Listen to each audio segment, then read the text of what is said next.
एक तो सच्चा, तेरा नाम सच्चा, हे पार ब्रह्म परमेश्वर, तू सच्चा है, तेरा नाम सच्चा है।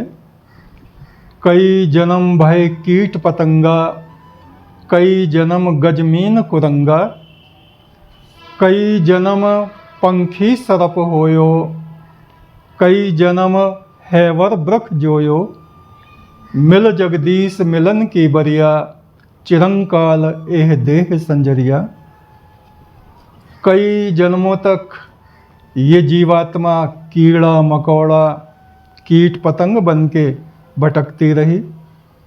कई जन्म हाथी मृग घोड़ा और मछली ये सब बने, और कई जन्म तक ये जीवात्मा बैल बन के किसानों के खेत में हल चलाती रही।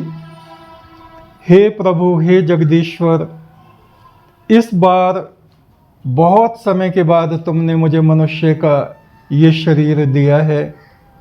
हे प्रभु, इस शरीर में मेरी बुद्धि को धर्म में स्थित कर दो और मुझसे आके मिल जाओ, जिससे मेरा ये जन्म मरण छूट जाए और मेरी आत्मा का मोक्ष हो जाए, तुम्हारे चरणों की प्राप्ति मुझे हो जाए। तो पुनर्जन्म, पिछले जन्मों की हम बात कर रहे हैं। आज हमारे साथ हैं हल्द्वानी से साध्वी जमुना माता, और उनको अपने 14 पिछले जन्मों का वृतांत स्मरण है, कुछ याद है, कुछ भूल गए हैं। तो इसी विषय में हम उनसे बात करेंगे। जमुना माता जी, आप बताएं पिछले अपने जन्मों के बारे में। जी, मैं पिछले जन्म में पुरुष योनि में थी, चौथे जन्म में पुरुष योनि में थी जी। और मेरा नाम अजय सिंह था। अजय सिंह। हाँ, और मैं किसी जमींदार बड़े कुल घर अच्छे ठाकुर परिवार में आप थे? ठाकुर परिवार में थी जी। और मेरी पत्नी का नाम सावित्री था। सावित्री था। हाँ, तो वो किसी और को चाहती थी। शादी अच्छा। मेरे संग हो गई थी उनकी। अच्छा। तो हमारे साथ एक पुत्र हुआ था विजय, जिसका नाम था, पर वो उन्हें नहीं चाहती थी, वो पटक पटक के मारती थी। अच्छा, पुत्र को? जी। तो मुझे बहुत तकलीफ़ होती थी इस चीज़ से। तो मुझे ये बात पता नहीं चली। फिर काफ़ी इस हद तक ये मुझे छोड़ के चली गई। अच्छा। अपने मायके। फिर इन्होंने किसी दूसरे के साथ विवाह कर ली। अच्छा। तो मैं उन पुत्रों को पाल पोस के खाब बड़ा किया। विजय काफ़ी बड़ा हुआ। फिर इसी तरह फिर मैं शंकर भगवान की भक्त थी। अच्छा। पुरुष शिव के भक्त थी। तो मैंने शिव मंदिर में अपने प्राण त्यागा था जब। अच्छा। काफ़ी मैं 60-70 साल की उम्र में। किस तरह से प्राण त्यागे थे? मैं पूजा कर रही थी, उनकी महामृत्युंजय मंत्र बोल रही थी। त्र्यंबकम यजामहे। हाँ, ओम त्र्यंबकम यजामहे। लेकिन उसी समय मेरे प्राण, जिसमें मैं बैठी रह गई वहाँ। अच्छा। अच्छा। तो फिर बाद में मेरे घर वाले आके मेरे दाह संस्कार जो भी किया। उसके बाद फिर मैं दूसरी योनि में हुई, ये तेली परिवार। हाँ, मैं जो तेल निकालते हैं। जी जी जी। तो काफ़ी गरीब परिवार था। अच्छा, गरीब परिवार हाँ, था। ये कहाँ पे परिवार था, कुछ ध्यान है आपको? हाँ, है ध्यान है, बदायूं में था। अच्छा। अब बाद में हमने बड़ी मेहनत करी, काफ़ी मेहनत मजदूरी भी करते थे आगे। काफ़ी मैं ज़्यादा तब पढ़ा लिखा नहीं था, मतलब। वो भी जन्म आपका पुरुष का था? पुरुष का ही था। फिर जो हमारे संतान हुए, हमने उनको खूब पढ़ाया लिखाया। अब इतना याद नहीं कौन कौन हुआ संतान, लेकिन वो बाद में फिर तीसरे जन्म, जो छठे जन्म थे मेरा, फिर बनिया में हुआ। बनियों में? हाँ, अग्रवाल। उसमें भी आप पुरुष थे? हाँ, उसमें भी पुरुष थे, लेकिन वो संपन्न परिवार था। जी जी। तो गुरु जी, फिर उसमें भी मुझे गुरु मिले। अच्छा। तो वो आप ही थे गुरु उसमें। अब वो कई 100 वर्ष बीत गए थे इसके बाद, लेकिन मुझको ये याद तो रहता था फिर मेरा जन्म जब इसके मैं एकदम इस जन्म में आ रही हूँ। अच्छा। अच्छा। स्त्री योनि में आए। वो क्या हुआ, बहुत सारी गुरुजी ऐसी चीज़ है, सब मिक्स है। जैसे मेरा पुत्र है। हाँ। लेकिन वो मेरा पुत्र क्यों मरा, हम दोष किसी को नहीं देते। वो मैंने किसी के ने धन मुझे रखने दिया था। अच्छा, रखने को आपको धन दिया था? जी, लेकिन मैंने बेईमानी कर ली थी उसमें। अच्छा। वो धन वापस नहीं किया मैंने। जब आप बनिए परिवार में बनिए में थी तो ब्याज में उठाते थे अच्छा पैसे। अच्छा। तो उसका मुझे परिणाम ये हुआ, मुझे सदगुरु की शरण में आने के बाद ये बात पता चली, मेरे पुत्री की उम्र 90 साल थी। अच्छा। उसका जो है ये कष्ट मुझे इसमें भोगना पड़ा। और जो है फिर ये बनी परिवार में बहुत खूबसूरत सुंदर पुरुष थी जी। और थोड़ी चंचल स्वभाव के होने के कारण जी। तो मेरे चरित्र भी सही में, इसलिए कह रही हूँ कि आगे और मुझे अपने गुरु के सामने कहते नहीं, दूसरे लोगों को भी प्रेरणा मिलती है, बहुत सी बातें बताने की नहीं भी होती, लेकिन सत्य को इसलिए हमें बता देना चाहिए कि जिससे दूसरे लोगों को प्रेरणा मिल सके। हाँ, तो मैं इस चीज़ को, वो थी बहुत ज़्यादा चरित्रवान नहीं थी जी जी। तो मैंने दूसरी स्त्री के साथ जो बहुत ही गलत किया था, तो इस जन्म मुझे स्त्री रूप में आना पड़ा, स्त्री का रूप, स्त्री रूप आना पड़ा। मैं विधवा होने का कारण भी यही था।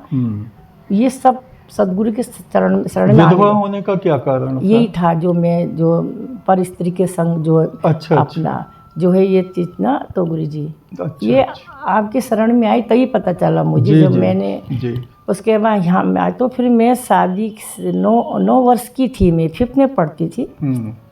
एक दिन ऐसा हुआ, मेरे चाचा जी की शादी थी जी। तो मैं बिल्कुल कुछ नहीं मांगती थी, माँ से भी चुप रहती थी।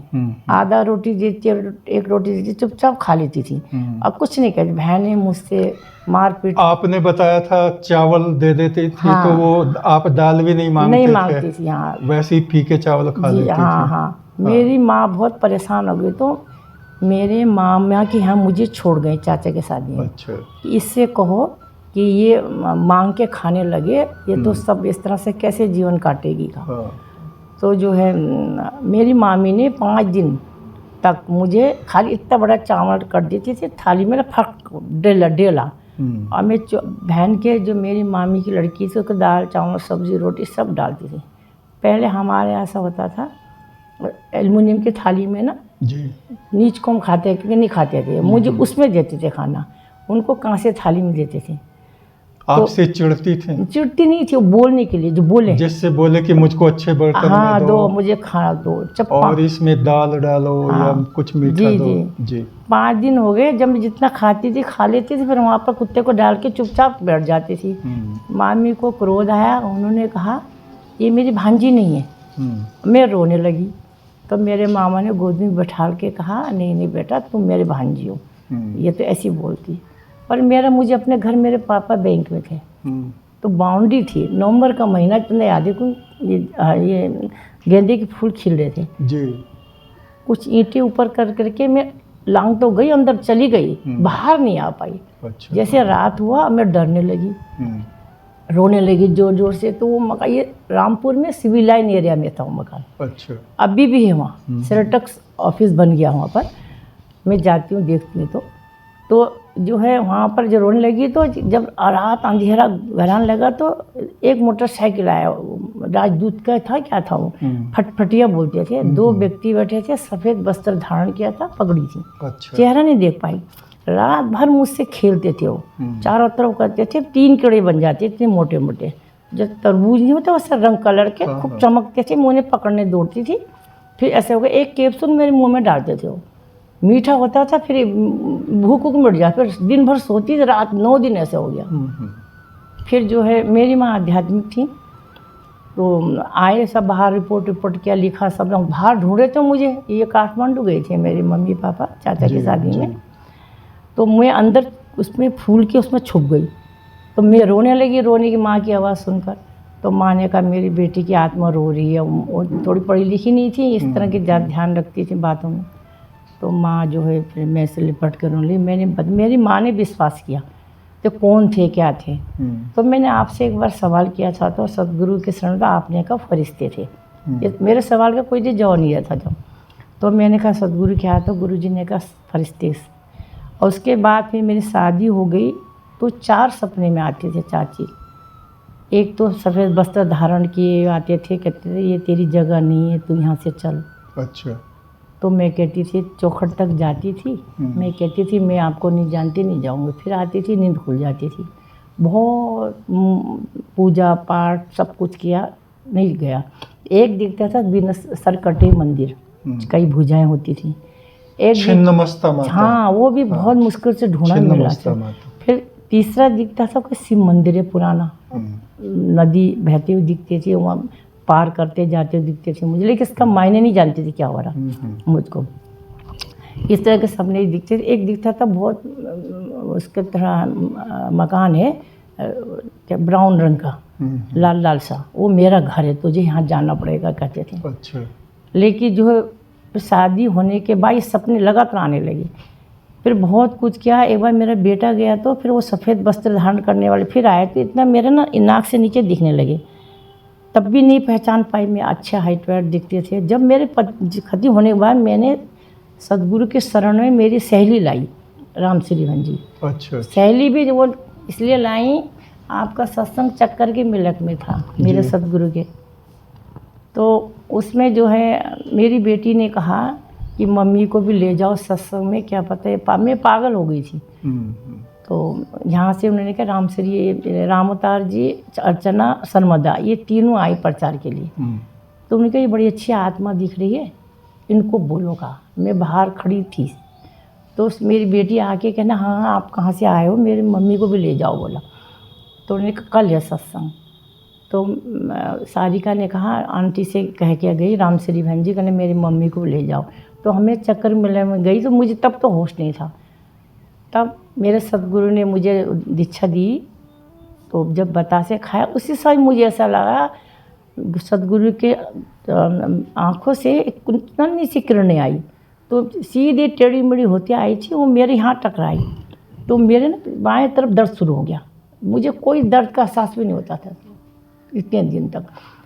तो मुझे तब होश आया, फिर मैं रोने लगी। तो फिर मुझे उठा के भंजी ने पीछे बैठाया, इसलिए आई मैं उस दिन, तो मुझे कुछ अच्छा महसूस हुआ। फिर मैंने कहा सारे देवी देवता के चित्र वित्र सब फेंका, सदगुरु आपके चित्र ला के लगाया। फिर मैंने कहा ये तो मनुष्य हैं, क्या करेंगे, मैंने इतना तकलीफ़ उठाया। फिर मैंने कहा नहीं संतों का बहुत हो, फिर मैंने वहीं लगाया, खूब रोई, मैं खूब रोई। तो फिर मैं यही सोचती थी सदगुरु मुझे स्वाभाविक मृत्यु दे दो, मैं दर्द बर्दाश्त नहीं कर पा रही हूँ। और कहते हो भी उस समय आप सहन नहीं होता मुझसे। एक स्वाभाविक मृत्यु मांगती थी मैं, और एक माची मेरे जीती जो मेरा बेटा जो मुझको मिल जाए। तो मर गया था बेटा? हाँ, जो उसके बाद की बात ये है। तो फिर उसी रात मुझे क्या दिखाई दिया, जब मैं सोई, जो सफ़ेद वस्त्र धारण वही पुरुष जो आए, तो जब देखा तो मेरे जब पर्दा उठा तो सदगुरु, तो मैं एकदम तब मुझे विश्वास हो गया कि मेरे सदगुरु के शरण में मैं आ गई हूँ। अब जो होगा मुझे पता चल जाएगा कि मेरे कौन से अपराध हैं। तो मैं मन में सोचती थी कि सदगुरु मेरे वो अपराध मुझे बता दो, मैंने जो अपराध क्या ऐसा किया ऐसा हुआ। तो ऐसे आप छोटे छोटे रूप में आते थे गुरु महाराज ना, मैं पैर गुदगुदा होता था, मेरे मंदिर में भी आ जाते थे, ऐसे हो जाता था। फिर ऐसे वो करते थे तुम स्वतः ही जान जाओगे बोलते थे। फिर 18 जून की बात थी, प्रमोद की शादी थी, इनके सारे मेहमान भरे पड़े थे मेरे घर में। मैंने कहा सदगुरु अभी मेरे अगर है तो मुझको मेरे बेटे से एक बार मिला दो। मैं दरबार में भी कई बार कहती थी आपसे। तो उस दिन क्या हुआ, तुम हो मेरे साथ तो किस रूप में आओ कहती थी मैं ना मंदिर में। मैंने 2 बजे की आराधना के बाद ये कहा तो समुद्र की गड़गड़ाहट इतनी तेज़ हुई मैं कह नहीं सकती। तो मैंने सारी खिड़कियां दरवाज़ा बंद कर दिया, तब भी पर्दे हिलने लगे। तो उसके बाद जो वहाँ मैं जब आके बैठी, एक तू सच्चा तेरा नाम सच्चा करते हो, अखंड जो जलता था उसके बहुत तेज़ हो गया, उसमें लोग मैंने आपको देखा गुरु जी। अब मेरी आँखें चौंधियाँ आ गई, मैं बंद किया। फिर मैंने है परमेश्वर आपका यही रूप हो, मुझे क्षमा करो कहा। तो मैं भीग भी गई, कमरे के अंदर हो रहा है सब। फिर वो तिमार धीरे धीरे जो पानी ना मुझे लगा सूख रहा। जब मैं आँख खोले तो दिया उतने की उतने जल गए। सदगुरु छोटे रूप में खड़े, मैंने हाथ भी जलाया, मैं सोचा मैं तो जगी हूँ। फिर मैंने गुरु चरणों में हाथ रखा, गुदगुदा सा मुझे लगा, मैंने तो हमारे गुरु जी हैं। तो इतना कहा, आप मुस्कुरा रहे थे, मैंने कहा मैं आपके शरण में गुरु जी। मैंने कहा मेरा अपराध क्या है, कहा इतने में आप लोग अंतर ध्यान हो गए। फिर ऐसे मेरे सदगुरु के कई चमत्कार हुए। तब फिर मेरा बेटा आया, 1 फरवरी की बात थी। अच्छा। दूसरे दिन शिवरात्रि था, जी। जी आप कुछ पूछ रहे थे? नहीं, मैं यही कह रहा हूँ कि वो कब आया था। हाँ, 1 फरवरी की बात थी। तो मैंने कहा है सदगुरु, आप अगर सच्चे संत हैं तो मैं एक बार सिरिंज लगाना चाहती हूँ, और कुछ नहीं, मैंने उसको देखा नहीं था। तो 1 फरवरी की बात है, 2 बजे की आराधना, फिर मैं 5 टाइम की आराधना करती थी, और मैंने खाने पीना सब छोड़ दिया था। अच्छा। मैंने कहा कि मैं जब तक नहीं करवाऊँ। तो 2 बजे के बाद 3 बजे करीब आया वो। मैं देख रही हूँ बिल्कुल आया, आ क्या मेरे गोद में बैठ गया। इतना भारी था गुरुजी, वो इतना भारी ठंडा था, उसकी आंखें नहीं झपक रही थी। अब मैं सारी का से कह उठ, दादा आ गया। हमारे ना बड़े भाई को दादा कहते हैं, दादा आ गया, दादा उठ उठ, जिंदा सब खाली लोग कहते हैं। हमें बहुत कष्ट पहुँचाया। मैं दौड़ती हुई बहन जी के घर पहुँची, रामचरी के। खटखटाया, बैठे, परवेश आ गया, परवेश आ गया। तो उन्होंने कहा मम्मी ये नहीं सुनेंगे, मैं एक आत्मा हूँ। मेरा हाथ पकड़ के, और जाने क्या था उसमें ना, मैं खींचे चली आई, घर चलो का। अच्छा। बैठाया, उसने कहा आपने सदगुरु की, आपने आधी तपस्या ख़त्म कर दी है, और अपनी तो पूरी ख़त्म कर दी तुमने। अब मुझे इतना कष्ट झेल के मुझे लहू लुहान होके आया हूँ मैं। तो तब मुझे लगा आत्माओं को आने में कष्ट होता है। हाँ, कष्ट होता तो है। मुझे नहीं पता था गुरुजी। जी। तो कहने लगे कि उसने कहा इतना हो गया आदि, आप बिल्कुल सही, कोई कितने कुछ कहे, आपको बहुत कष्ट उठाना पड़ेगा, रास्ता मत छोड़ना माँ का। ये उसने बताया फिर, इसके आपके इन कर्मों की सजा है ये, कुछ नहीं, किसी का वो नहीं है। आप बिल्कुल, आपको रिश्ते नाते बहुत कष्ट देंगे, अच्छी बुरी बातें कहेंगे, बहुत बातें बनाएंगे, आप बिल्कुल सदगुरु के शरण में रहना का, जब तक आप जीते जी रहेंगे, ये बोला। ठीक। तो उसने, तो फिर मैंने कि सदगुरु हमारे आपके दान पुण्य सब बेकार था मम्मी का, बिना गुरु के का। मैं शिव का अंश हूँ का। तब मुझे पता चला मनुष्य भी भगवान के अंश होते हैं। बिल्कुल बिल्कुल। हाँ, मैं कुटी में एक शिव है कोई करे ना स्थान, तो मैं वहाँ बस गया हूँ। आप बिल्कुल ये मत सोचना कि मेरी 90 वर्ष उम्र थी, इस वजह से कि जो मैं जो है आपको पहले बताया ना मैंने, जो मेरे चरित्रहीन थी, तो उसकी वजह से ये इस उन्हीं में आके ये घटना हुई। ये घटना मेरे से, इसलिए मैं ये कहना चाहूँगी किसी को भी चरित्रवान होना चाहिए, सदगुरु के शरण आना चाहिए, सच्चे गुरु के शरण आना चाहिए। बहुत सारे ऐसे चमत्कार हुए। सौदासपुर गई मैं, गुरुजी आपका सत्संग था जी। मेरी नंद आई थी उस दिन। मैं ये सोचती थी कब जाए तो मैं जाऊँ सौदासपुर मुरादाबाद में। तो कल्पना वो समझ गई, उसने कहा आपको सत्संग जाना है भाभी। मैंने कहा कि आप जाओ, हम बना के खा लेंगे। जल्दी जल्दी मुझे पता था साग पसंद है मेरे गुरु को। अब मैंने उसमें वो आटा जो कि डालते हैं ना, क्या वो नहीं डाला, खाली वो चने वने खाली घोट घाट के कड़वी वो डाला। मैंने बर्त वहीं खोलूँगी गुरु जी के भोग से, प्रसाद से।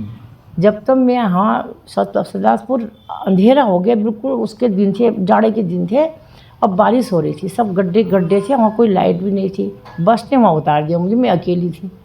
अब मैंने प्रार्थना पढ़ी है सदगुरु, मैं कहाँ जो, मेरे पास टॉर्च भी नहीं था उन दिनों, फ़ोन भी नहीं था मेरे पास। तो फिर मैं जैसे है प्रार्थना पढ़ी, मैंने बिजली से चमक रही थी, थोड़ा रास्ता दिख रहा था, मैं वहीं खड़ी रह गई, कहीं माइक की आवाज़ भी नहीं आ रही थी, बिल्कुल जंगल सा लग रहा था।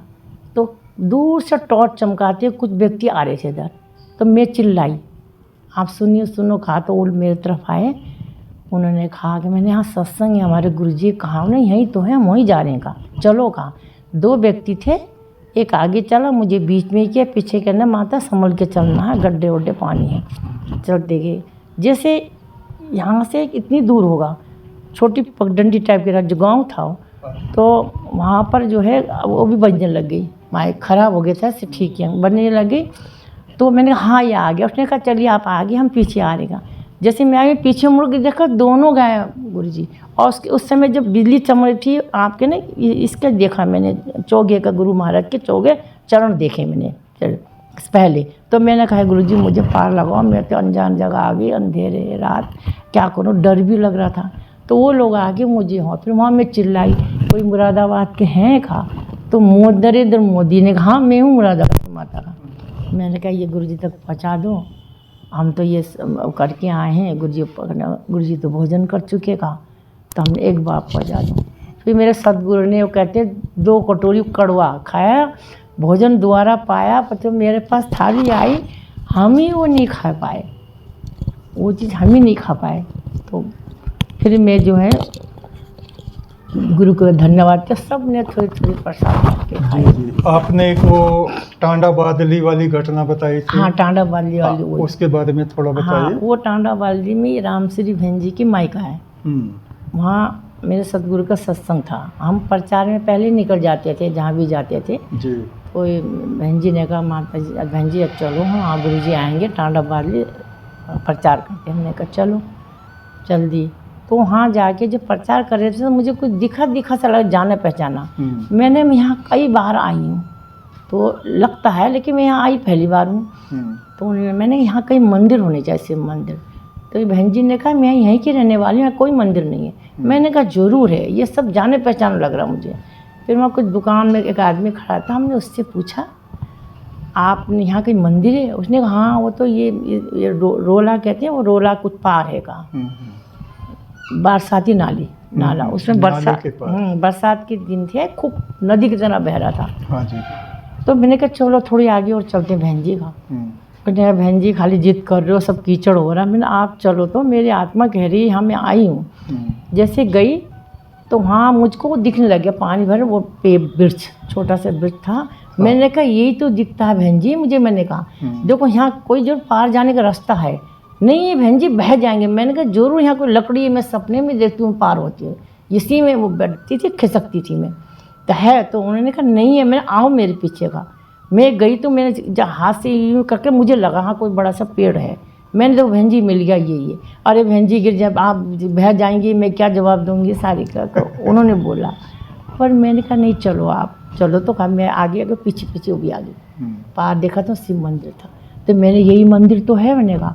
फिर मैंने वहाँ वचन कुछ लिखे होंगे गीता के, कहीं किसी चीज़ के लिखे संस्कृत में लिखे। हाँ, संस्कृत में। मैं बेहोश हो गई उतने, जब हो जाया तो पानी वानी छिड़क रहे थे। तो हमने कहा ये तो बहन जी ने कहा ये आप ही ने तो लिखा। मैं भी खुद ताज्जुब हुई, ये कैसी हैंड राइटिंग हो गई आपकी, मुझे खुद नहीं पता। जबकि मुझे संस्कृत आती, उतनी अच्छी नहीं आती है। हाँ। लेकिन वो मेरी हैंड राइटिंग नहीं थी, वो इतनी सुंदर राइटिंग थी वो। जी जी। तो पुजारी ने भी कहा ये बहुत पुरातत्व मंदिर है, पुराना मंदिर है ये, पुराना का। हमने दर्शन किया है।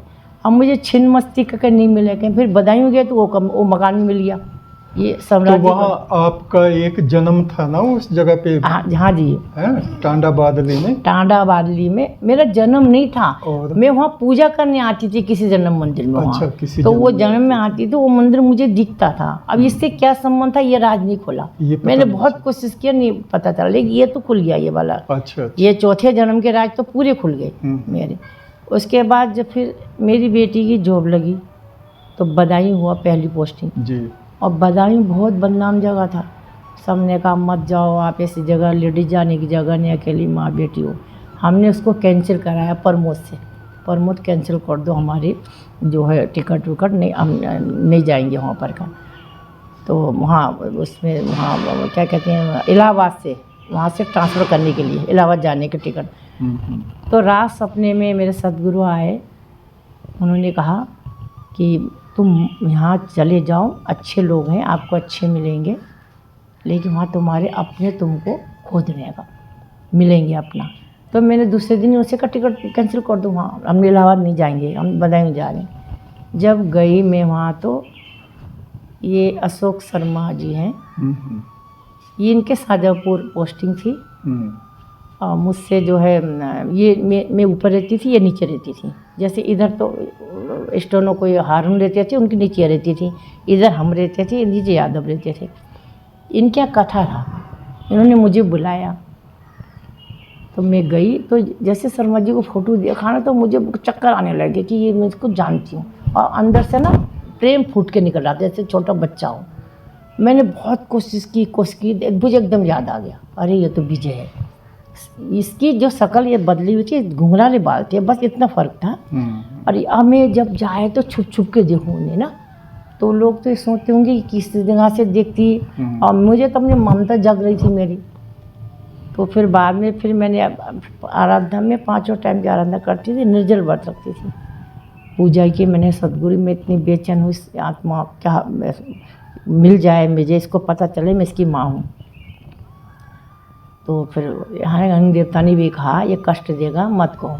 तो मेरे गुरु महाराज ने उस आराधना के टाइम में आके कहा तुम वो नहीं जान पाएगा, लेकिन उसके जो बीवी जान जाएगी, बहू का, उसको गुरु दीक्षा दिलाओ और आराधना कराओ। तो बरेली में गुरु दीक्षा दिलाया गुरु जी आपके सत्संग का। ठीक। फिर आने के बाद ये क्या सोच रही थी, देवता लोग मेरे यहाँ वो रखा था सत्संग, सदगुरु के प्रचार में आए थे, तो ये बहुत ही गंदे विचार रख रही थी ये मेरी बहू। तो मैं आराधना कर, मुझे सब दिखने लग, गुरु जी ऐसा हो गया, सब दिखता था, कौन मर रहा, कौन जी रहा, कौन क्या कर रहा, कैसे विचार। हाँ विचार। तो मुझे थोड़ी क्रोध भी आया, फिर हो गया, देवताओं के बारे में ऐसे बोल रही थी। फिर मैंने उसको शाम के टाइम में कहा, यहाँ एक स्टूल था बेड का, फिर मैं तेरे बारे में एक ऐसी चीज़ बताऊंगी, तू मेरे सदगुरु विश्वास करेगी ना? कहा। तो कहने लगे हाँ, कोई नहीं जानता, दो के सिवा तीसरा मैं जानती हूँ। फिर मैंने उसकी ऐसी एक चीज़ बताई, बहुत ही गलत बात थी वो, तो वो रोने लग गई एकदम। मैंने बस मैंने सदगुरु की महिमा का ये जिक्र है का। तो फिर उसने तब से अभी भक्त सदगुरु की वो बहुत मानती हैं, क्षमा याचना किया उन्होंने उसके बाद। तो बहुत ये चीज़ें, लेकिन उनको महसूस तो होता है अशोक को, पर वो ना समझ नहीं पाते हैं। लेकिन उसको फिर दिखाई दिया, उन्होंने तुझे दिखाई देगा, मेरे गुरु महाराज ने कहा। जब उसने देखा ना, वो बेहोश हो के 4-5 दिन बुखार आ गया उसको, कि घुंघराले बाल हैं और उसमें घोड़े के उसमें सवार चलने फिरने, ये ना ऐसा करके। तो मैंने कहा तुम जो आराधना करो, ज़्यादा से ज़्यादा सदगुरु पे विश्वास करो। उसने वो चीज़ छोड़ दिया जो गलत था, छोड़ दिया और गुरु की पूरी भक्त हो गई। और बहुत सारी चीज़ें गुरु जी से चमत्कार हुए हैं। जैसे एक वो आपने बताया था कि आप रामेश्वरम गए थे। हाँ, रामेश्वरम, एक जन्म के घर को ढूंढने के लिए। हाँ, रामेश्वरम घर जन्म गए, जहाँ विभीषण का वो नहीं था, अब रामचंद्र जी भगवान ने वो किया था अभिषेक। हाँ। मुझको वहीं आसपास लग रहा था, मैं वहाँ भी पहुँची, लेकिन मुझको महसूस था यहाँ ही आसपास था मेरा घर। लेकिन वहाँ मैंने पूछा औरों से, वो नारियल बेचने वाली दिखाई दे रहे थे और कोई नहीं दिख रहे थे। उन्होंने कहा हमको कुछ पता नहीं ये चीज़। मैंने बहुत कोशिश किया ये चीज़ ना। वहाँ आप जमींदार थे उस हाँ, जमींदार थे उस समय। वहाँ कोई नामो निशान नहीं कोई चीज़ सतना का। समुद्र में बह गया होगा। हाँ, उस समय का ये देखा हो गया। लेकिन बदायूं में है अभी वो मकान। अच्छा। बदायूं में अभी है। और जो है अब तेली विदेश रहते हैं, वो मकान फिर देखा मैंने फिर इसका। लेकिन इसकी क्या वजह थी, दिखता क्यों था ये नहीं पता, लेकिन सदगुरु क्यों दिखते थे ये मुझे पता चला कि मुझे उनसे जो है ये रास्ता मार्ग मिलेगा, मुझे शांति मिलेगी। और मैं उसके बाद पीछे नहीं मुड़ के देखा मैंने। गुरु जी मतलब आपकी बड़ी कृपा रही। और एक छिन्नमस्ता माता का छिन्नमस्ता का भी गई। हाँ, वहाँ भी गई मैं अकेले। हंसा पांडे नाम की लेडी थी, उसको लेके अकेली पहुँची वहाँ। सदगुरु का नाम लिया। वहाँ सरदार जी के कोई होटल टिके। अच्छा। उन्होंने कहा यहाँ आप बहुत, उन दिनों उग्रवादी चल रहा था, कह रहे यहाँ 4 बजे से गोली चलनी शुरू होती है। अच्छा। आप यहाँ 6 बजे निकल जाओ, मैं एक गाड़ी कर देता हूँ। ऐसे 80 किलोमीटर दूर है। अच्छा। रांची से हम रांची पहुँचे। जैसे 40 किलोमीटर में चली, मुझे सब याद आने। वो ड्राइवर से मैंने कहा यहाँ ये होगा, यहाँ ये होगा, यहाँ ये होगा। उसने आप आई हैं? मैंने कहा नहीं, मैं तो 40-50 साल से अब सपने में आई हूँ। इसके बाद ये होगा, नदी होनी चाहिए, वहाँ शिव मंदिर होना चाहिए और ऐसा छिन्न ऐसा वहाँ। तो मैं वहाँ जैसे गई, दर्शन किया हमने। वहाँ करने के बाद लौटे तो ऐसी आकाशवाणी हुई, भीड़ जैसे छोटे से हमारा मंदिर है वहाँ, वैसे छोटा मंदिर है, एक ही तरफ से जाना एक तरफ से आना। तो हो गया, तूने असली माता का दर्शन नहीं किया, तेरा सफल नहीं हुआ ये बोला। अब मैं बाहर हंसा पांडे से कहा तुम ये पकड़, पुजारी अंदर गई भाग के। पुजारी ऊपर लटके हुए थे। मैंने कहा सही मंदिर, सच्चे माता की मंदिर बताओ कहाँ है, माता कहाँ है? कि यही तो है, ये ऊपर बड़ी सी। मैंने नहीं, ये नहीं, मुझे आकाशवाणी सुनाई दे रहा। मैं बहुत दूर से आई हूँ, मुझे 40-50 साल सपने में आती, बताओ। उन्होंने कहा माता झुक जाओ नीचे का, इतना का। जैसे मैं झुकी, मेरे हाथ में बाती था, नीचे छोटा सा जला हुआ जैसे सरिया सा बना। मैंने बाती वहाँ डाला, फट जल गया वो हुआ। तो वहाँ पर मैं किसी जन्म में पंडित थी, पुजारी। हाँ, इसने दिखाई दिया मुझको, लेकिन इसके आगे कुछ दिखाई नहीं दिया। वहाँ पर मैंने अपना ना बलि दिया था, किया हुआ। अपने आप का अपनी बलि दे दी थी मैंने। कुछ इससे ज़्यादा कुछ दिखाई नहीं दिया। अब हो सकता आगे दिखाई दे तो ऐसा अब तो इतनी उम्र हो गई। फिर ये भी हुआ।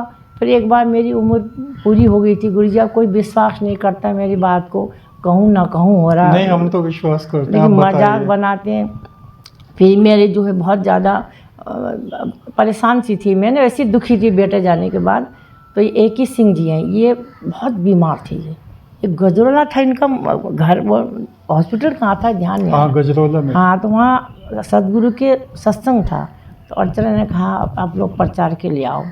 हम गए, जैसे वहाँ जाके हमने प्रार्थना पढ़ी, हमको लगा ये तो मृत्यु को प्राप्त होने वाले। अब बस बेचैन हो गए, अंदर बाहर अंदर। तो अर्चना ने कहा क्या बात है, वो मुझे दिखना शुरू हो गया था थोड़ा थोड़ा ना, पता नहीं मैंने सत्य है क्या है ये बात। तो मैंने बहन जी से कहा, बहन जी मुझे ऐसा दिख रहा है, हमारे गुरुजी आ रहे हैं, ये तो मर जाएंगे, तो कहेंगे गुरुजी ऐसा आने से ऐसा हुआ, हम बताएं गुरुजी को क्या। तो गुरुजी उन्होंने कहा सत्य सच थोड़ी हो सकता है, खाली महसूस हो रहा। मैंने हमको दिख रहा है बिल्कुल ये सही में कहा। तो कैसे ये, मैंने तो कभी देखा नहीं ऐसा दिख रहा। तो फिर अर्चना ने क्या है क्या कहा, अब बड़े परेशान हो गई मैं। फिर अर्चना से मैंने कहा हम तो ऐसा ऐसा देख रहे हैं। मैंने कहा, अर्चना तो घबरा गई। तो इसका भी उसका मैं पता नहीं, मैं आराधना करती हूँ का, आराधना करके जब मैंने देखा तो उसका भी कार्ड बता रहे भाई ये 5 आत्माएं जाएंगी, हाजिरी देंगी दरबार, तब गुरु की जो कृपा हो सकती है का। तो एक शीला थी, एक सर्वदा थी, एक अर्चना थी, एक मैं थी, एक रामश्री बहन जी थी। अपने पैसे खर्च करके हम आए यहाँ पर, 5 किया, हाजिरी लगाई। जैसे दूसरी हाजिरी से तीसरी हाजिरी हो तो मुझको क्या लगना, शराब पीने की इच्छा हुई, कभी मीट खाने की इच्छा हुई, ऐसी बेचैन हो गई मैं ना। फिर उसने अंग देवता, मैं बड़ी बेचैन से तड़प रही थी। अंग देवता ने कहा माता जी अपना वो वापस। फिर उसके बाद क्या हुआ, मैंने एक अर्जी लिखी यहाँ दरबार में आपके शरण में। तो सत्संग था उस दिन की याद है मुझे। एक बच्चा कह रहा था मतलब तो गुरु जी तो काले पड़ गए, काले का कर।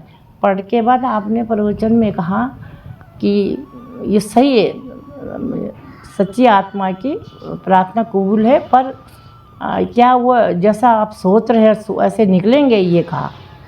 लेकिन हम तो समय तो खुश हो गए। अब मैंने खुद देखा गुरु जी आप बिल्कुल काले पड़ गए थे, बहुत काले पड़ गए थे सत्संग में। दूसरे दिन से ये सारी इच्छाएं मेरी होने लगी। मैंने अपने को 20 दिन रोका, 20-22 दिन। तो क्या हुआ, अब मुझे कहा तो मृत्यु प्राप्त हो जाओगी। अब वो सारी सब बीमार हुए उस दिन, 5 या सब लोग कुछ ना कुछ हुआ, पर मैं ज़्यादा हो गई।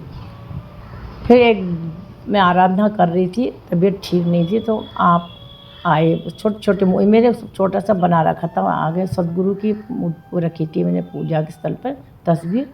उन्होंने कहा, गुरु जी महाराज ने कहा हम तुमको मरने नहीं देंगे, 20 साल तुम्हारी उम्र बढ़ेगी का। और उसके बाद 20 साल, अब ये जुलाई में पूरा हो रहा था मेरा, मुझे खूब गिन रही थी जब ना उस समय।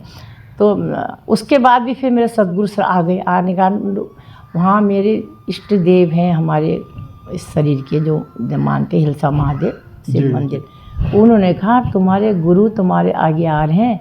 मुझे खुद ही कहा डमरू हाथ में लेके, तुम इतनी जल्दी तुम्हारे हाथों बहुत कार्य होना का। तो मैं तब से जीवित हूँ, मैं तो 20-30 साल से हो गया।